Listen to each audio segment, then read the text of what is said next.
Can you hold your balance for 100 seconds? Try this beginner balance challenge to find out. We're doing 5 balance moves, 20 seconds each. Starting with bringing your heel to the opposite toe and holding your balance. Hold it for 20 seconds and then we're gonna switch. Alright, switch. Remember to keep a chair or something that you can hold on to nearby. This is a challenge to gauge your balance, but it's also a routine you can do to help improve your balance. Poor balance can arise from a variety of issues and conditions. It's really important to know the root and cause first and foremost.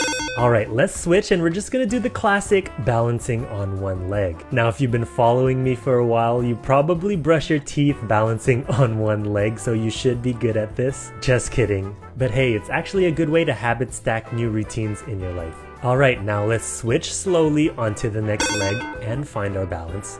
If you're doing this as an actual exercise, don't feel shy to hold on to something at any time you feel completely destabilized. I don't want you to fall, that defeats the whole purpose. Allow your body to practice making those micro adjustments. That's how it learns to stay steady. Alright, the final move, I want you to place your 2 feet together, stand as straight as possible like a pencil, and cross your arms. Now close your eyes or keep them open if your balance is not that great. You can progress to closing your eyes later. It's a lot more challenging. How did you do?